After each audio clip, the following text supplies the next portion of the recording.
وَلَقَدْ يَسَّرْنَا الْقُرْآنَ لِلذِّكْرِ فَهَلْ مِن مُّدَّكِرٍ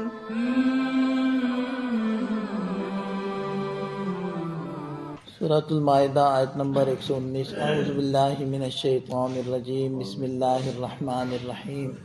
قال اللہ ھذا یوم ینفع الصادقین صدقہم لہم جنات تجری من تحتها الانہار خالدین فیہا ابدا رضی اللہ عنہم ورضوا عنہ ذلک الفوز العظیم للہ ملک السماوات والارض وما فیہن وَهُوَ عَلَى كُلِّ شَيْءٍ قَدِيرٌ۔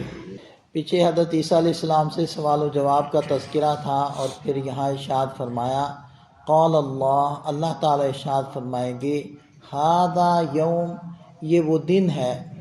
کون سا دن؟ قیامت کا دن۔ ینفع الصادقین صدقہم، جس دن کے سچوں کو ان کی سچائی فائدہ دے گی۔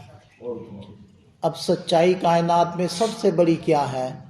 لا الہ الا اللہ، یہ سب سے بڑی سچائی ہے۔ اور عام طور پر تو صدق یا قول صادق کے لیے استعمال کرتے ہیں، یعنی سچی بات کے لیے صدق لفظ ہم استعمال کرتے ہیں، لیکن قرآن کی اصطلاح میں چاہے وہ سچی بات ہو، چاہے درست عمل ہو، درست عمل کو بھی عمل صادق کہا جاتا ہے، تو صدق دونوں کو شامل ہے۔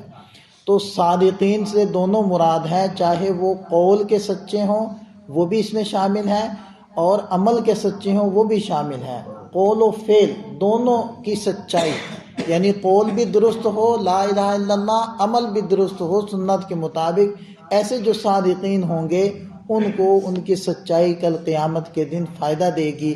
لہم جنات، ان کے لیے باغات ہیں، تجری من تحتها الانہار، جن کی بغل میں بہتی ہوں گی نہریں، خالدین فیہا ابدا، جن میں وہ ہمیشہ رہیں گے۔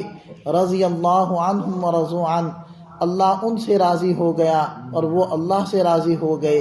ذالک الفوز العظیم، یہ ہے بڑی کامیابی۔ بہت سارے مفسرین تو فرماتے ہیں کہ یہ ذالکا، اس سے مراد ہے جنت میں دخول، یہ جنت میں داخل ہو جانا اور ہمیشہ ہمیشہ کے لیے داخل ہو جانا، اس کی طرف اشارہ ہے کہ یہ بڑی کامیابی ہے۔ امام راضی رحمۃ اللہ علیہ فرماتے ہیں کہ اس ذالکہ سے اشارہ ہے، یہ جو پیچھے رضی اللہ عنہ، جو اللہ کی رضا ہے، اس کی طرف اشارہ ہے کہ یہ اللہ کا راضی ہو جانا، یہ سب سے بڑی کامیابی ہے۔ کیونکہ جنت کے اندر جنت کی نعمتیں بھی ماند پڑ جائیں گی، اللہ تعالیٰ کی رضا مندی کے مقابلے میں سب سے آخر میں جو نعمت ہوگی وہ یہ اللہ کی راضی اور خوش ہو جانے والی نعمت ہوگی۔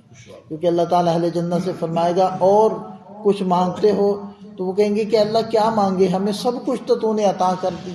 تو اللہ تعالیٰ فرمائے گے ان سب سے بڑی نعمت دوں، وہ کہیں گے کہ اللہ ضرور عطا فرمائیے، تو پھر اللہ تعالیٰ اپنی رضامندی کا اعلان فرمائیں گے، اور یہ اہل جنت کے لیے سب سے بڑی خوشی کی بات ہوگی، سب سے بڑی نعمت ہے۔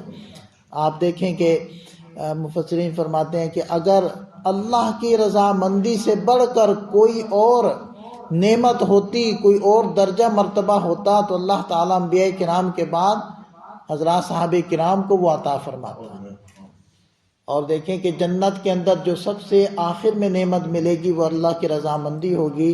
حضرات صحابہ کرام کو اللہ تعالیٰ نے وہ دنیا میں عطا کی، رضی اللہ عنہم ورضوا عنہ۔